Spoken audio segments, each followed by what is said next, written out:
बुद्धिमान बालक की कहानी। एक समय की बात है, एक बुद्धिमान राजा राज्य करता था। उसका बड़ा सा राज्य था और उसके प्रजा सब प्रकार से खुशहाल थे।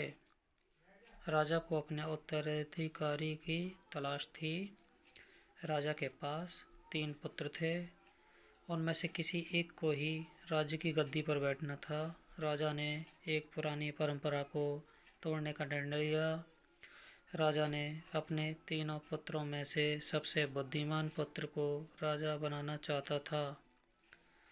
इसलिए राजा ने तीनों पुत्रों की परीक्षा लेने की सोची कि वही पुत्र उत्तराधिकारी बनेगा जो सबसे बुद्धिमान और पात्र होगा।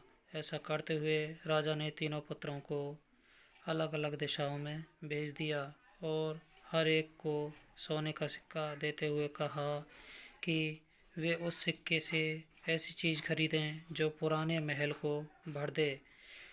पहले पुत्र ने सोचा कि शायद पिता से गलती से यह सिक्का दिया गया है।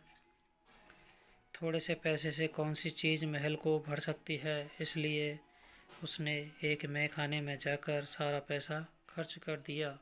दूसरे पुत्र ने थोड़ी सोच समझ कर देखा कि शहर में सबसे सस्ती चीज़ कूड़ा कचरा है। उसने महल को कचरे से भर दिया।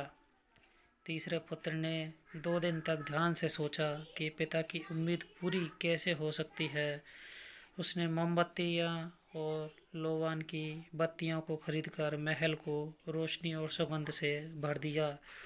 उसके बाद उसकी बुद्धिमानी को देखकर राजा ने उसे उत्तराधिकारी बना दिया। इस कहानी से शिक्षा मिलती है कि बुद्धि की शक्ति से हम किसी को भी चुनौती का समाधान निकाल सकते हैं।